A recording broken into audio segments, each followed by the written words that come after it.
Hello दोस्तों, जैसा कि आप सभी को मालूम है, अभी हाल में ही इंडियन गवर्नमेंट ने 59 चाइनीज़ ऐप को जो है बैन किया है। तो क्या अब यहाँ पे सवाल आता है किस प्रकार बैन किया गया है यहाँ पे, और कौन से ऐप के तहत ये बैन किया गया है, और अगर आपके मोबाइल में ये सारे ऐप जो है डाउनलोड हुए हैं या फिर हैं तो उनका क्या फ़र्दर वो चलेंगे कि नहीं, ये सारी चीज़ें जो हम यहाँ पर डिस्कस करेंगे दोस्तों। तो वीडियो के लास्ट तक आप बने हैं, अगर पसंद है तो जरूर लाइक और शेयर कीजिए। सो फ्रेंड, स्टार्ट करते हैं। तो दोस्तों यहाँ पे हम ये बात करेंगे कैसे लागू होगा ये फैसला और कौन से एक्ट के तहत जो है ये बंद किया गया है। तो सबसे पहले मैं आपको बता दूं यहाँ पे, तो यहाँ पे दोस्तों बात की जाए आईटी एक्ट धारा 69A के तहत केंद्र सरकार यानी कि सेंट्रल गवर्नमेंट ने ये फैसला लिया है। भारत सरकार का कहना है कि ये ऐप जो है भारत की संप्रभुता अखंडता के लिए खतरा था, इसलिए मोबाइल और नॉन मोबाइल इंटरनेट डिवाइजर या फिर डिवाइस को इन्हें बैन कर दिया गया है। यानी मोबाइल के अलावा किसी अन्य माध्यम से भी इन ऐप का इस्तेमाल नहीं किया जा सकता। तो ये कौन सा एक्ट है, देखिए आपके एग्जाम में भी ऐसे क्वेश्चन पूछ सकते हैं दोस्तों। तो ये जो है 69A का एक्ट है, उसके तहत जो है इनको बैन किया गया है।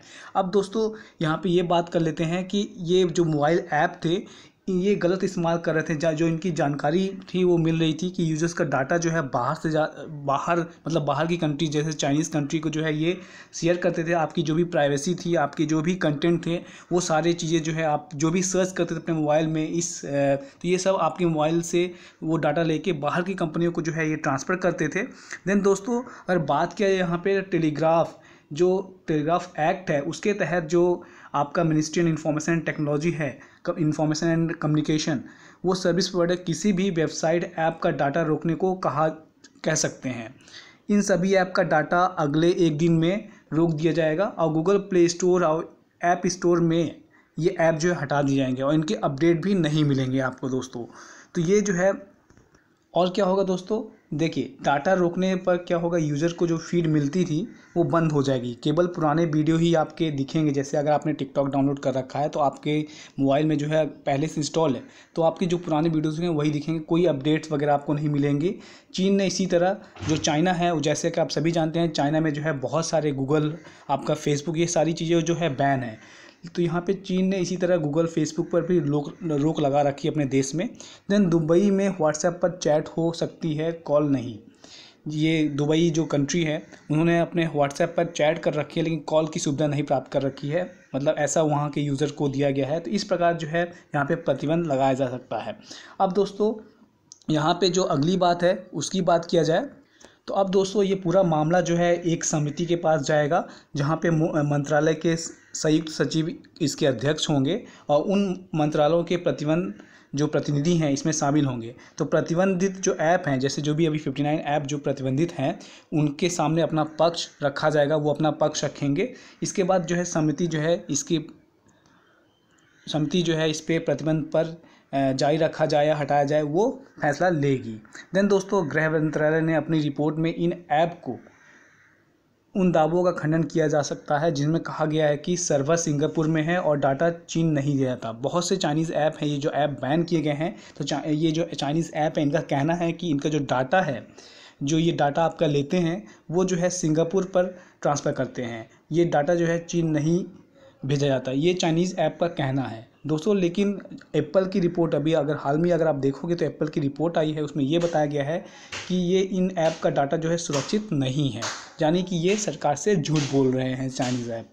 देन दोस्तों सरकार के आदेश के बाद ऐप हटाने शुरू हो गए हैं। टिकटॉक ने भी अपनी सफाई में कहा है कि वो इस पर काम कर रहे हैं। साथ में ही यहाँ पे अगर देखेंगे टिकटॉक ने यही भी कहा है कि किसी भी भारतीय यूज़र की जानकारी अन्य देश जिसमें चीन भी शामिल को नहीं दी गई है। ये देखिए चाइनीज़ ऐप सरासर झूठ बोलती है दोस्तों। आप सभी जानते हैं चाइनीज़ का रिकॉर्ड जो है अक्सर हमेशा ख़राब है। वो आपसे सारा डाटा लेके अपने देश में भेजती है और हमारी जितनी भी प्राइवेसी है, हमारी जितनी भी डाटा है, वो जो है उसको चुरा कर चाइनीज़ कंपनी को देती है। तो यहाँ पे और देख लेते हैं 8वीं बात क्या है। जो 59 ऐप बैन होने वाले हैं, भारतीय यूज़र पर बहुत बड़ा असर पड़ेगा, क्योंकि इनमें सभी तरह के ऐप शामिल हैं। कुछ ऐप लोगों के इंटरटेनमेंट के लिए हैं, तो कुछ ऐप इस्तेमाल प्रोफेशनल लेवल के लिए भी किया जाता है। कुछ ऐप ऐसे भी हैं जो आपका काम आसान बनाते हैं। टिकटॉक में फ़िलहाल अगर दोस्तों बात की जाए तो जो टिकटॉक जो सबसे बड़ा ऐप है यहाँ पे जिसको बैन किया गया है, इसमें 100 मिलियन एक्टिव यूज़र्स हैं। साथ ही साथ हेलो, लाइकी जैसे सोशल मीडिया प्लेटफॉर्म भी बहुत बड़ी तादाद पर भारतीय यूज़र है। तो दोस्तों आप लोग से गुजारिश है कि ये सारे ऐप जो है अगर आपने इंस्टॉल कर रखा है तो इसको जो है आप अनइंस्टॉल कर दीजिए।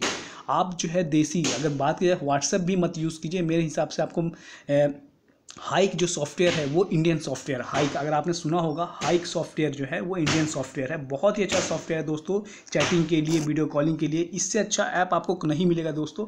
तो आप जो है हाइक ऐप यूज़ करना ज़रूर सीखें दोस्तों। ये ऐप भले ही चीनी हो, लेकिन भारतीय लोग यूज़र भी रोज़गार भी मिलता है ज़्यादातर, ये ऐसा कहना है, लेकिन दोस्तों इसकी अभी बहुत बड़ी ज़रूरत नहीं है।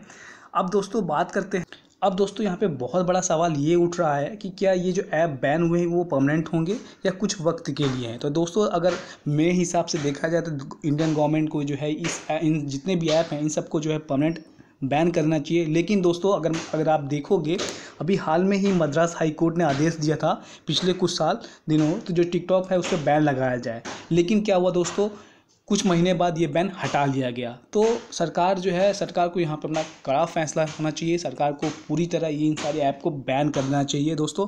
तो आप लोगों से गुजारिश है दोस्तों, आप लोग अगर चाइनीज़ ऐप डाउनलोड कर रखे हैं तो उसको अनइंस्टॉल कर दीजिए और इंडियन ऐप को सपोर्ट कीजिए। तो ये कुछ इन्फॉर्मेशन जो है आप लोगों को देनी थी।